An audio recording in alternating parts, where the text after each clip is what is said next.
Hello and happy Monday. Welcome to Believe in Purdue. I'm Sam Sprunger, as always, joined by Grant Flora. Grant, it's finally a good Monday. It is. It's been a while. Yeah, I think it was probably a good two solid weeks since we'd talked about a Purdue victory, and finally we get to talk about the battle at Mackey on Friday night. Purdue wins 76-66. Grant, what was your overall takeaway from this game and for the Boilers? Yeah, overall it was positive for sure. It was I feel like in the first half I was still watching a Purdue team that was similar to what we saw in the four-game losing streak, I should say. But I feel like the second half they really came on strong and they finished the game better than when they started it. So that's a really good sign heading into Tuesday night. But yeah, it was UCLA played tough. I mean, UCLA is a good basketball Yep. team. Mick Cronin knows what he's doing, but for Purdue to be able to find a way to get the win when it looked like things were getting shaky, even in the second half, they trailed, and I was like, it just felt like we were kind of watching a similar game to what we had seen in their losing streak. For them to find a way to close it out really, really strongly was really encouraging to me. And that was my biggest takeaway was their resiliency. Almost every one of those games of the four-game losing streak, they had either a double-digit lead or an 8 or 9 point lead. They had more than a one basket lead. They had a sizable lead, and they lost them in all those games. And in at IU, really went the other way and played probably the worst half of basketball that they've played all year. I honestly, I would say probably the worst. But the resiliency of having a 10-point lead and then losing it, falling behind, and still coming back, just like you said, you just coming back, that was a huge step. Yeah, and it was great to see Traycoff and Wren, Braden Smith get back to their usual form. Braden, he turned the ball over quite a few times in that first half. It was not very fun to watch, but the second half he really did well. Played some smart basketball and scored. He looked for his offense, and that was really encouraging too because we talked about that over the losing streak. Braden Smith kind of went cold, but also just was a little more inclined to dish the ball when I thought he should have looked for a shot in some of those late game situations. So Yeah. to see him kind of take control and take advantage of that was good.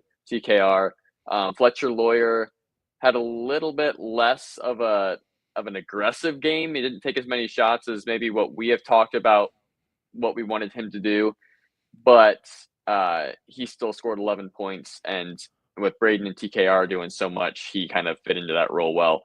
And so I thought overall, just the guys just played the right game for what they needed to do in that moment. Yeah, Cam Heidi, hats off to him. He only had 3 points, but he had 9 rebounds. Really, in 21 minutes for the Boilers too. That was pretty huge too, to me. Smith only turned the ball over 3 times. Now I say only, but they came at like really bad times. But he had eight assists. He becomes the all-time assist leader at or the number one assist guy at Purdue during that game. Really a impressive second half from Braden when TKR was almost flawless too. I don't want the Boilers or people to be like, well, it always requires these two. No, it's just really good to have these two firing because it makes a dangerous 1-2 punch. Yeah, it definitely makes life more difficult when they're not playing at this level or where they're not the focal point of the offense and playing efficiently. Right. But it's not that they can't win without them both scoring 20 points. They just It's always it's nice when not they do. right. It's always nice when they do, and it's rough when they are pounding it into those guys and they just can't make shots and they just can't find their offense and they turn the ball over and things kind of break down from there. But it's not like it's impossible for this team to win without TKR and Braden both scoring 20 points of the throughout each and just kind of carrying the load offensively. They can win in other ways. We've seen it Sure. throughout the season. Yep. Yeah, and CJ Cox 5 points. I mean, there wasn't a lot other than the big three scoring. There was a little bit of scoring, but I felt like the defensive intensity was a little bit better, keeping them out of the paint. They outscored UCLA. I believe it was 26 or 28-20 in the paint. That hadn't happened in that 4 games.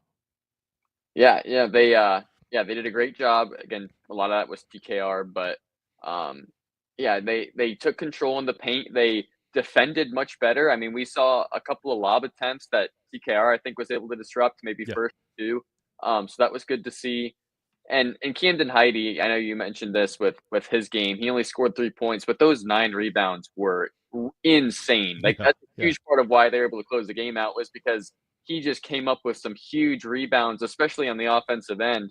Let me look at it here. How many of those rebounds were offensive? I guess only two of them I were. don't have It the. felt like more. Yeah. I think he maybe created some offensive opportunities on the glass that maybe didn't count in the stat column, but Right. he was super scrappy in a huge way down the stretch. Well, and the one thing that I really felt encouraged by was I didn't see as much, and I hate saying that they were complaining, but the look of disbelief of foul calls when something didn't go their way in that 4 game losing streak. It almost seemed like we were seeing more of that, and that's frustration. I'm not saying that they're complainers or anything. That's frustration. Like, come on, and so it happens. But that there wasn't much of that. I don't recall any during the game against UCLA where there was a disbelief look. It was, hey, we're gonna get it done, and we're gonna win this ball game. Yeah, they were very resolved in that way, and Mm-hmm. I didn't expect anything less given the fact that they sat on a lost IU for about 5 days, and Right. they've been sitting in this losing streak for even longer than that. So to know that they had UCLA on their home floor and that they had to be a win, they weren't going to let anything stand in the way, and they were going to get the job done, and that's what we saw. But that's not to say it wasn't a little scary at times. UCLA For sure. did some pretty nice things. They made some tough shots. They defended well. Like they did not just let Purdue win that game by any means. They could have easily walked out of there with a W if the Boilers hadn't been on their game. Well, and the one thing that you got to give them hats off to is they started that game extremely rocky. I think they had 6 turnovers in like the first 8 or 9 minutes of the half, and they only ended up with 14 overall for the whole game. Then afterwards, so they really cleaned it up in that first 8 or 9 and played that rest of the way. Pretty solid ball. I mean, Tyler Bilodeau is he is not your prototypical power forward, but he knows how to play in the paint. There were a few breakdowns, and Bilodeau made him pay for it. In near the hoop. But goodness gracious, I'm glad that we only had him once on the schedule because going to Pauley after a game like that might turn into the other way. Yeah, and especially with Bilodeau, like his matchup just wasn't great for Purdue because it's going to Right. draw out TKR, Caleb First, whoever's guarding him, and he can shoot the ball really well. So to hold him to 15 points and kind of keep everybody else at bay was really important. And I thought Purdue had a good game plan as far as that was concerned. And but yeah, definitely hats off to UCLA and what they were able to do to come into Mackey. But for Purdue, first win against UCLA in Mackey Arena since that uh, opening game when they lost to UCLA. So that's got to feel kind of good. And Rick Mount was in the building. Yes. That was pretty interesting to see. Not many people know about the Rocket outside of the Purdue uh, sphere, unless you're, and I hate saying this, older than me. So, like, if you're older than me, that means you're in your 50s, 60s. You might know Rick Mount a little bit as another fan of a different place, but Purdue knows his, and he was amazing. He was an amazing player. It was good to see him in the crowd, and I guess he doesn't go to many games, so it was a big deal for him to be there on Friday night. But let's go ahead. I know this is a little bit early, but let's go ahead and take a break. Boilermakers, we'll talk a little bit on the other side of the break for the audio podcast about the takeaways and things like that from the game against UCLA, and we'll preview the game against Rutgers. Not a gimme by any means, Grant, not by any means, but you are listening to Believe in Purdue on the Believe and Lounge Sports Network. Okay, we are back. So, Grant, what were your first off, were there any places where you were still concerned about Purdue? Definitely in the first half, just some of the turnovers, and they still have some lapses. Like we saw them go up by, was it 10 points in the first half, and Yep. then UCLA comes back and actually felt like they had some control in the second half. They just have some of those lapses where they aren't scoring offensively and their defense isn't strong enough to keep the lead where it's at. And so just a little bit more consistent basketball across 40 minutes would be good. And just a lot of the weaknesses and whatnot that we've talked about over the past couple of weeks definitely still should be improved. They didn't Sure. play a flawless game, but at the same time, realistically, you're not going to be able to perfect all of those things. So Right. I think we saw improvement in a lot of those areas, regardless. Yeah, I think there's still some room in limiting paint points, but you get a bigger team, they're going to dominate the paint a little bit more than what you're used to. But Purdue won that paint battle against UCLA. It just was a little bit closer than what I would have liked. Limit them to 16 or something, and that makes the paint presence uh, a little bit better. But that and the rebounding and the fact remains is, as long as Purdue's winning ball games, it's not a big huge concern. But if you're not rebounding the ball or out rebounding your opponents, at least it makes it kind of tough to win ball games unless you're shooting an extremely high percentage. Yeah, I mean, we're gonna see that all year. I think for the rest of the season, Mm-hmm. rebounding is going to be a focal point every time they step on the court. So is limiting turnovers, protecting the paint. I think those are probably the three biggest keys to any game right now. It's just control in those areas, but they have a lot of really good upside going for them. I think it's going to be interesting to see these next two games. They should be able to get a win at home against Rutgers, but Rutgers is always a bit of a wild card. They just gave Michigan a heck of a game at Yeah, Chrysler, yeah. and uh, obviously two lottery picks makes them a wild card. And they got to go at Illinois, who just knocked off Michigan and Chrysler. So we're talking about two games here where they conceivably can win out, but they also are going to kind of have their hands full in both games in different ways. And if they aren't careful, they drop another one. Yeah, well, that leads us into the game on Tuesday. Is Purdue hosts the Scarlet Knights, 14-15. It's 7 p.m. on Peacock at Mackey Arena, Senior Day. So Caleb First will be recognized along with any other seniors on the roster or with the Boilers. But this one is going to be, like you said, the two lottery picks that they have makes me think that they could add it. Like you said, they're going to keep it interesting at all times because of what they potentially could do. And if they do it at the same time, my goodness, watch out. Yeah, they both played against Michigan in that loss at Chrysler. Dylan Harper only scored 17 points, which I say only because he's dropped over 20 several times and can Right. go off really big. Ace Bailey had 13. So for Rutgers, for those two to combine for 30 points and Rutgers still to score 82 and come within 2 points of Michigan, actually I think says a lot about where this Rutgers team is at Mm-hmm. beyond just those two stars. Lathan Somerville had 17 points as well, was tied for their leading scorer, 5 of 10 from the field, 7 of 7 at the free throw line. So if you're Purdue, you can't just focus on Harper and Bailey. I think slowing those two down goes a long way. But these other players are starting to come along for Rutgers, and that makes them a completely different team if they have a guy like Somerville and Jeremiah Williams that can come in and produce alongside Harper and Bailey. Well, and my question is who do you put on them defensively that's going to shut down or at least disrupt them? I know we played prior to this in Piscataway, but Dylan Harper was ill, so he was coming back, so he didn't have a very productive game. So they didn't play at full strength. Sorry, I got something in my eye there. Uh, they they uh, they weren't at full strength, and Purdue won, and it was a good victory to go to. It's always a good victory at Piscataway. It always is. Doesn't matter.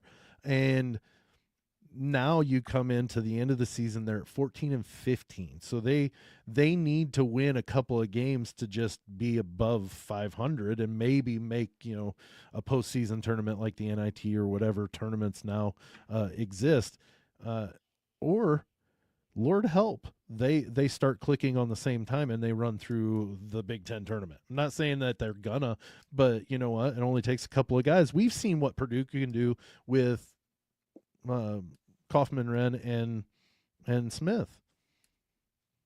It only takes a couple of guys, and they're definitely very talented to do so.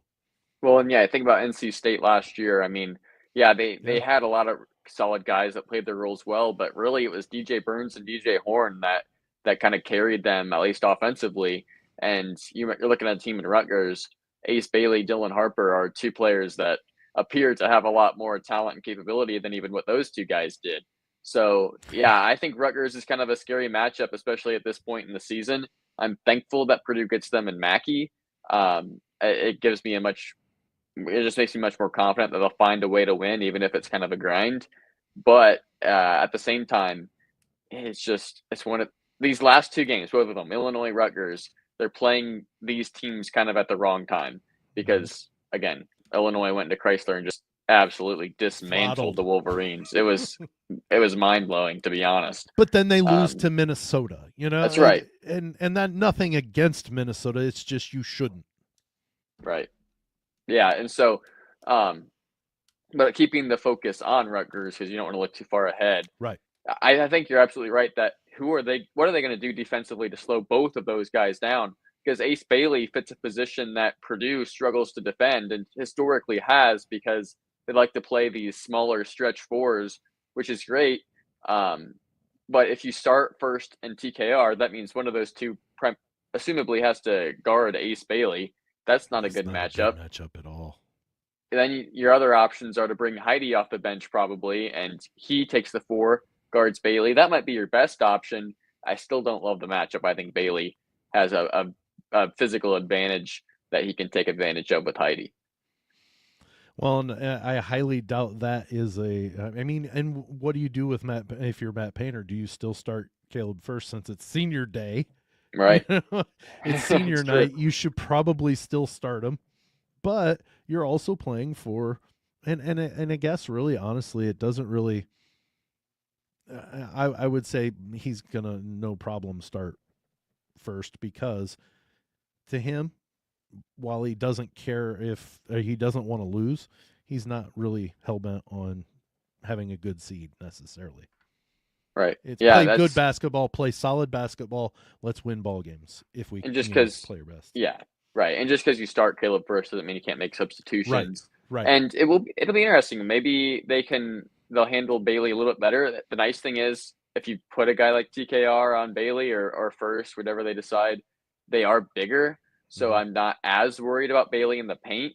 I'm just worried about him like stretching them out, driving around. I mean, he's such a good shot maker. You've got to be on him on the perimeter. Pulling Obviously, some of that presence away from the rim to where you get back doors. Right. Yeah, I think Purdue will look to provide help, if not a double team on him in a lot of ways. But then it becomes, okay, was Bailey going to be able to pass the ball? Or are those other guys going to be able to convert?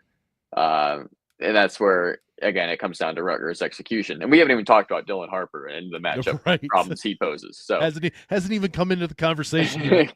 Right. So, but yeah, it's going to be interesting to see what Painter decides to do with his game plan for Bailey. And then for Harper, too, because who do you throw on him? Like, I would assume like CJ Cox. That's what I was going to say. Which will be interesting. I think it works for Purdue because Cox usually guards kind of a good guard from the other team. Mm-hmm. But, I mean, there's just nobody that's really a great matchup against Dylan Harper, no matter how good a defender they are. Yeah. Well, and there's a reason why they're projected like the second, third, maybe the fourth pick in the draft this coming year is because they have the ability, they have that talent. It's a matter of when it decides it wants to bloom. You know what I mean? And if it doesn't bloom, then well, you didn't play enough games, because All right. eventually it was going to start clicking uh, between the two. So let's at least delay it a game, guys. Rutgers, take your time. You've got another game yet at the end of the season, I think. Maybe I don't know, but no, this is. uh, okay, so then coming from the UCLA game into this Rutgers game, what do you see? What do you want to see the Boilers keep building on when it comes to uh, ending that streak and then starting to build a new one? Well, I think offensively, there's a lot of things that can go right. Continuing to knock down shots being one of them. They shot much better from three. Braden Smith, namely, had six. I think it was 6 of 10 from beyond the Yes. arc, Yep. which was really, really encouraging. And Fletcher Lawyer knocked down a couple. Purdue was able to take advantage when they got open from beyond the arc, which they're going to have to do if they want to win high level basketball games. And then in TKR, like if they can just keep the rhythm going offensively, that's going to help make up for some of the breakdowns they have defensively, because they're going to happen. Like there are going to be possessions where Ace Bailey and or Dylan Harper break down the defense and just score in ways that Purdue can't even do much about. So Right. they can offset that if they take advantage of their advantages on the offensive end with Braden Smith and TKR in the post, because Rutgers doesn't have a great interior defender. I don't think that can slow down TKR well. So they should be able to throw it inside and score pretty consistently down there. Well, and I think yeah, the anomaly of the last what 7 and including this game, so 8 games would be the IU game where TKR scored 9. He is at will scoring to 25 to now again 29 against UCLA, and what can he do against Rutgers? That he's bigger than, like, they don't have an interior presence that can really stop him. So what's keeping him from going off for 27, 29, 30, whatever, they're going to have to concentrate on them, and then does that open it up for Fletcher and for Brayton? Yeah, yeah, and um, yeah, I guess it's just going to be interesting then to see. Are they gonna? I'm assuming Rutgers is gonna do more than just play TKR one on one. Like I would think it's so. yeah, what they don't. It's gonna be too easy for TKR. And you look back even at the UCLA game. Like UCLA, I feel like defended him fairly well. Like there were a lot of times TKR was forced into tough shots. He just made them He and he just made him. executed. Yeah. Yeah. Like that was really impressive. So if Rutgers throws a couple guys at him, TKR is a great passer. I like what that means for Purdue. As long as they knock down shots from beyond the arc, that bodes well. But at the same time, it's like, is it going to be enough to offset again what Rutgers can do offensively? Purdue has to be on and to come in with that mindset of offensively, we have to make the most of our possessions, because defensively, it's only a matter of time before Rutgers between Ace Bailey and Dylan Harper can kind of have their way. And so they have to really treasure the basketball. It goes into to not turning the ball over, but also just take high percentage shots, get the shots they want, and things of that nature. Yep. I think it's very important to, like you said, cherish each offensive possession, because at some point in the game, one of those two, or at two separate times, both of them will control the game at some point on their offensive end. And it's gonna happen more than likely. And if it doesn't, you're doing a great job. You know what I mean? If you can limit the amount that they're just taking over, you're doing a good job. And obviously, teams have figured out somewhat how to take care of one, maybe not the other. But the thing is now they're starting to play together to where they're both kind of hitting at the same time. Yeah, that's really because kind of like you said, Ace Bailey was out some early in the season with injury Mm-hmm. / whatever issues. Dylan Harper then was sick and has missed games. They haven't played a lot together. They're playing enough now where they become really dangerous. I think one question is, when they come into an environment like Purdue and like Mackey Arena, because they're freshmen, does that start to intimidate them and maybe hurt the way they're going to play, or does it incite extra motivation and focus that actually helps them to play better? It'll be interesting to see how they handle the dynamic of Mackey. Yep. And if they can keep them, can you how well they can control, not necessarily just those two young men, the Rutgers in general, how can you control the crowd? If you're able to hit some shots early and keep the crowd out of it for a while before you start warming up, then you're going to be around. We saw what they did at Michigan. They can play with good teams. They will play with good teams. So it's a matter of basically impressing your will, I think, early for Purdue to keep them have to deal with that crowd, because if it's a Friday night or it's a Tuesday night, not Friday night, Friday's in Champaign, it's a Tuesday night, so it's the only thing happening, so Yeah. they're in there, they're wanting to, rock the Mackey Arena rooftops, and Purdue's got to play into that. Let's get the crowd going in this. Let's disrupt these guys. Yeah, and we haven't even talked about the fact that it's Rutgers, which is becoming an opponent that means a little bit more to Purdue given the Mm-hmm. history in these last few years. And again, And the go ahead. I was going to say the game in Piscataway went a little bit better, I think, than what we thought. We thought it'd maybe Yeah. be a little bit more dogfight, but again, no Dylan Harper. Now it's Rutgers at their full strength versus Purdue at theirs, and we're going to see. I think we're going to see two good teams that come ready to play. Mm-hmm. That I think we're going to be treated to a nice basketball game.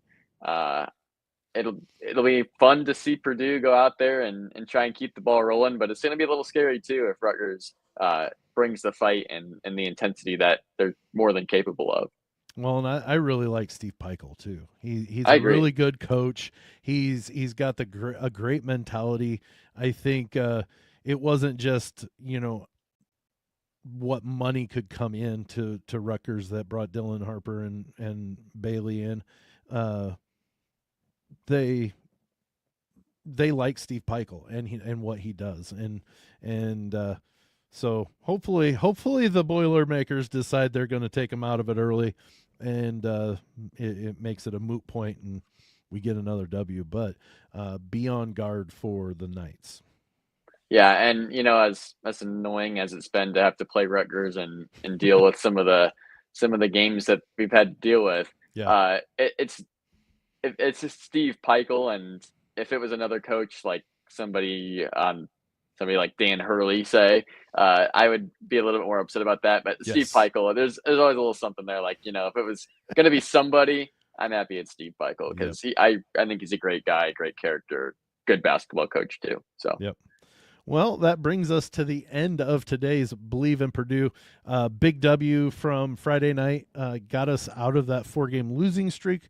Got a tough one, but definitely a winnable game against Rutgers on tomorrow night at 7 p.m. on Peacock at Mackey Arena, 7 p.m. Eastern Standard Time. Pretty soon it's going to be Eastern Daylight. that's true.